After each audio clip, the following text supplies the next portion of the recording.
The world is changing. Inspiration is everywhere. It has never been so easy to connect, share, and bring people together. We're learning from others and finding the best in ourselves.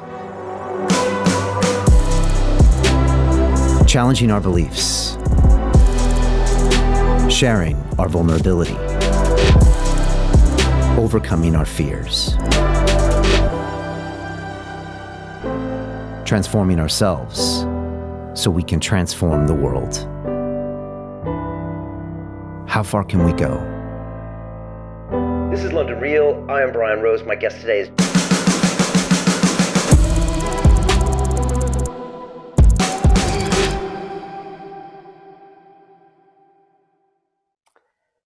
This is London Real. I am Brian Rose. My guest today is Kim Kiyosaki, the author, entrepreneur, and real estate investor.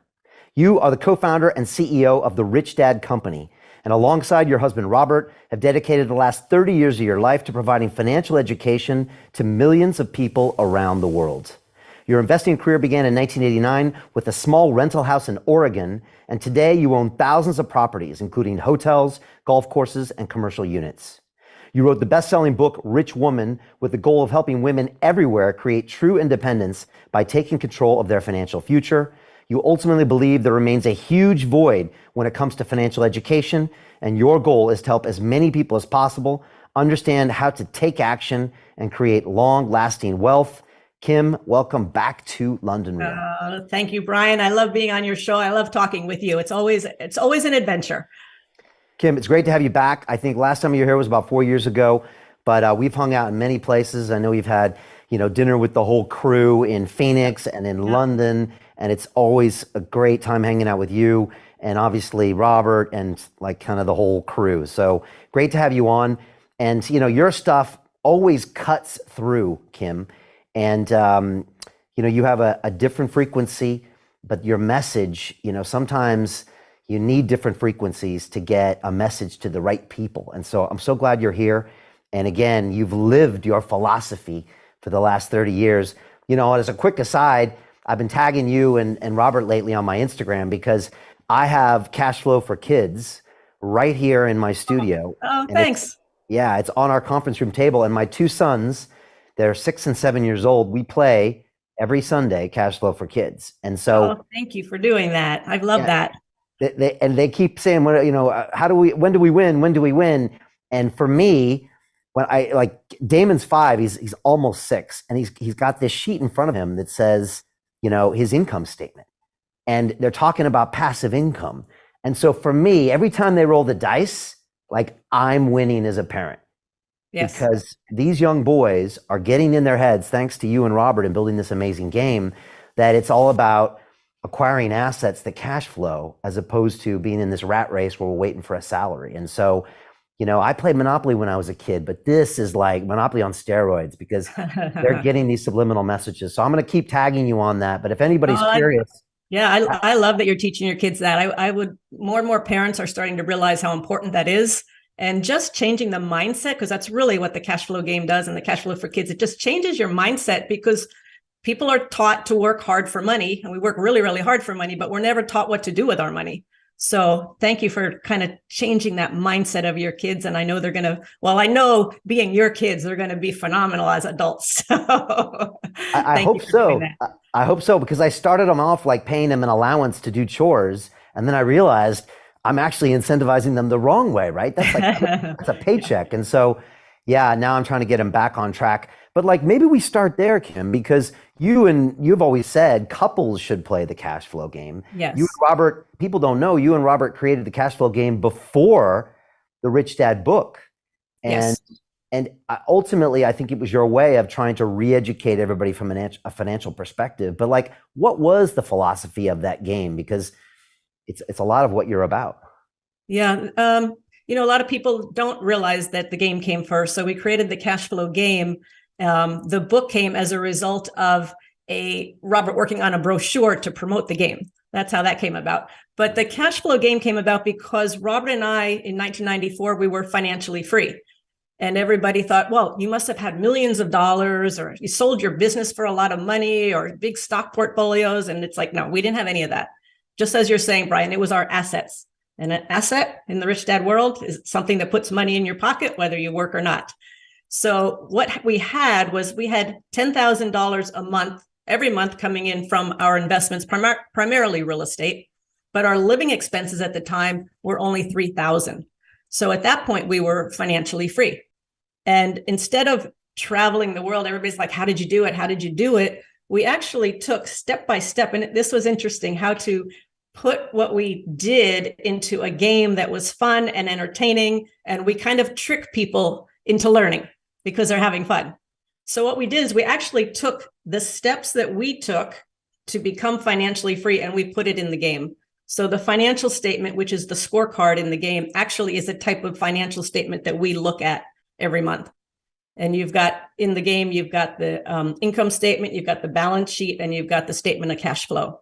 So we wanted people to teach people. So instead of us traveling all over the world, the game travels all over the world to places that Robert and I would never, ever get to. And then people can teach one another. People can teach their kids. We have it in businesses. I had somebody who played the game with 3 accountant applicants for their business to see what the behavior was, because it really is a mindset change, and it's you watch people's behavior and it really comes to the surface. So it's my passion. It's I like to be the queen of cash flow, and I love that this game, we're now going to have a digital version that we're about to launch, which is very, very exciting. But the more people out there get access to this game, I think financial literacy is the number one thing that if people could understand financial literacy, I think it's at the root of so many of people's problems, that the lack of financial literacy. So the more financially literate, the less dependent we become on government, the less dependent we become on bosses, the more control we have over our lives. And I'm all about taking control of the financial life. Yeah, well, let's go a bit deeper on that. There's a great quote from you where you said entrepreneurship regrows your brain from the damage that school has done. Why aren't we financially literate? It's a question I always ask. And, a couple of years ago, we went heavy into the blockchain space. And when you play around with Bitcoin for a while, you start looking at the fiat currency system, askance a little bit. And then you start asking these questions like, well, how come we weren't taught about money? And then obviously, things that Robert has said so many times, schools teach you to be poor, things that you echo. But why weren't we taught financial education? Why are we still not taught financial education? That's a great question, Brian. We have hit our head against the wall trying to bring the games and books into the school system. All we get is we don't teach money in school. It's like it's an evil subject, which I do not understand, because it's something everybody uses every day in their life. It's the number one life skill. Yet people don't know. We work so hard for our money, but then nobody teaches us what to do with our money. So maybe it's on purpose. Maybe they don't want us to know about money. I don't know. When we created the cash flow game, Brian, one of the first things I did is I sent it. I had a contact at Harvard, and she was a professor there. So I sent it to her and I said, play this game, see what you think, and I'll call you in a couple of weeks. So I call her in a couple of weeks and I said, have you played the game? She goes, this is Harvard, Kim. We don't play games at Harvard. And besides, we don't, sorry. Hang on. Yikes. Sorry. So she said, Kim, we don't play games at Harvard, and we don't teach about money. It's below them. It was like below them. So I really don't know today. More and more schools are starting to bring, but not really the public school system. I see it in charter schools. I see it in homeschooling. I see it in individuals, teachers, parents who will bring financial education into the school. But I think it could just be on purpose that the powers that be do not want people financially literate, because then they would have more control over their life. And maybe there's forces that don't want that to happen, unfortunately. Yeah, well, let's go a little bit deeper on that, because there's people that also start to criticize when the government starts sending people checks And, Yes. you did a great interview with PragerU, and they were dropping clips of you recently where I think you were saying, we got to stop conditioning people to expect or get used to getting that check, that unemployment check, that COVID check, that whatever check, because it conditions them, I guess, to be ultimately helpless. Yes. Some people say that all these social programs, they look like you're helping people, but other groups zoom out and they say, actually, you're doing the opposite to these people. You're conditioning them to be dependent on the state. Then their behaviors have to kind of align with the state. Correct. And sooner or later, you're actually incentivizing families not to stay together. You're incentivizing people not to work. And you've almost created these anti-humans just to get that check. I don't know. I'm curious for your thoughts on all that. Oh, I've got big thoughts on that. I think one of the worst things you can do is give people money. One of the most important things is what it does to your soul, to your spirit, to your self-esteem. What makes countries great is production. What makes people great is getting out there and producing, coming up against obstacles and having breakthroughs and all of this. I think it's just keeping people very, very dependent on the government. And of course, if you give people money, there is a price to pay. And that price is your freedom. That price is control over your own life, control over your own body even. And now they're coming out with UBI, Universal Basic Income. They're experimenting with that in the US where everybody gets a check. I mean, I think it's the worst thing you can do. I am a huge, huge proponent of capitalism, free markets, free trade. I think that's what keeps the world running, not just giving people money, printing more money, giving people checks, stimmy checks. Oh, my goodness. So many people right now in the US are not working. I don't know how they afford it, but I know for a fact people who had been on welfare for a short period of time because they had a something that, years ago they had a situation and they weren't working and they needed money. They said to me, it was the worst feeling ever going into that office and picking up a check without earning it. I mean, I think people in general, they want to be of contribution. They want to earn what they get. They need to be in exchange.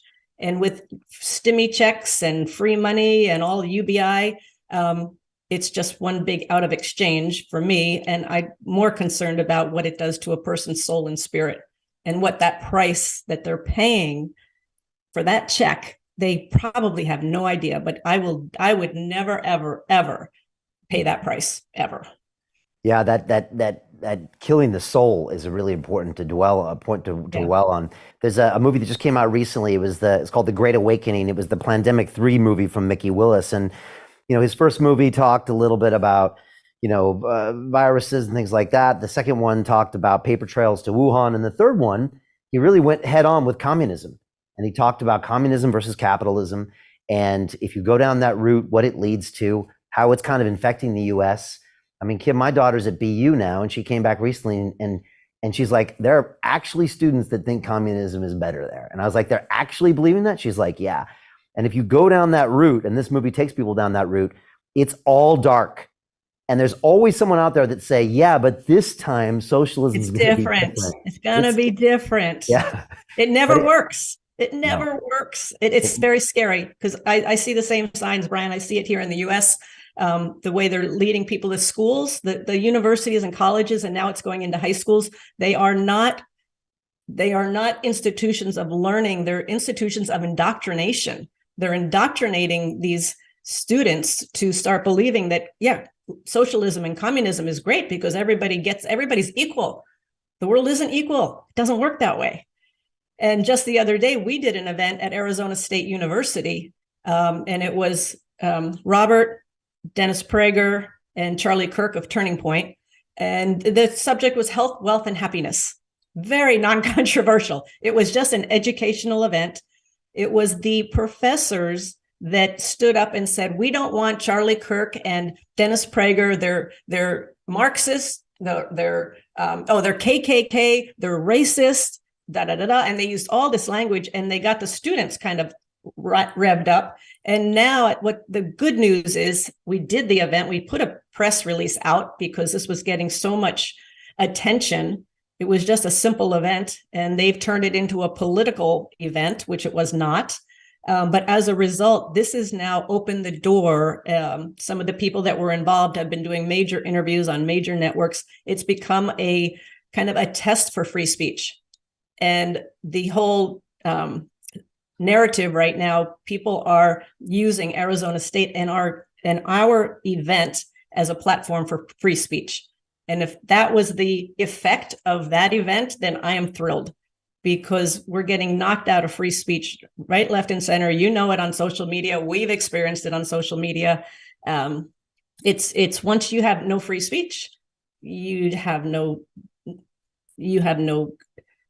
community. You have no, what's the word?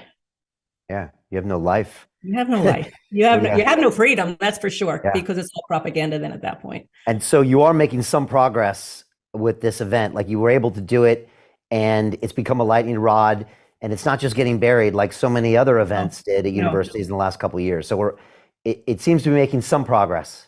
Yes, two of the women that were key people involved from ASU, one was an ASU professor. She was the one that was putting it on, as well as her coworker. They both got fired. Wow. And because of bringing Charlie Kirk and Dennis Prager and Robert onto their campus. So she has now been speaking out, and the networks are all picking her up, and a lot of media is picking her up nationwide right now. So it's a really positive thing. I think what we need to do, Brian, is people just have to start standing up. They have to start saying no, and a lot of times that comes from saying no with your wallet, and not well, for me, not patronizing the institutions that are very, very, I'll use the word woke, very, very kind of anti the values that we stand for in capitalism and free markets and free trade, against liberties and freedom. We just have to stand up and say, we're not going down that route. Yeah, and there's been some great boycotts of some companies out there where people finally have pushed back and say enough is enough. It's nice to see it kind of turning, because from 2020 to 2021, it looked like it was only going one way. Yes. And you made reference, I mean, we were having everything taken off of YouTube, and I was quite literally shocked. You know, I'd spent 9 years putting anything I wanted on YouTube, and all of a sudden, you know, one conversation was deemed violating guidelines, and then the next one, and then the next one. And, you know, when you start taking away people's freedom of speech, everything breaks down. Yes. And we all suffer from it. Like we even saw after all the pandemic, if we had actually listened to some of these ideas, we would have saved lives, we would have made progress. And that's always the case. And so it's interesting, Kim, that you bring that up, because, you know, ownership of property and ownership of your freedom of speech are linked. They are hand in hand. Yes. And so if people want to start talking about not owning property, about going to where the state owns things, pretty soon your free speech will be gone, and there won't be much you can do about it. Pretty soon then Big Brother comes next, and all of a sudden you're back to some of these very dystopian states that we've seen in the past and we see in the movies. We are already living partial versions of those now. People need to really understand. Isn't communism one of the or Marxism one of the key components, the abolition of private the abolition of private property? And I see that happening. I mean, taxes are going up right now. People aren't being able to necessarily afford, when the interest rates go up and their mortgage gets refinanced, they can't afford it. People are leaving their homes. So I see that happening, and it looks very subtle, but I'm not so sure. The banking crisis here is far from over. I think there's a plan in place for the banking crisis, which is not a healthy thing. Small banks are just getting squeezed out right and left. So we gotta keep the fight going.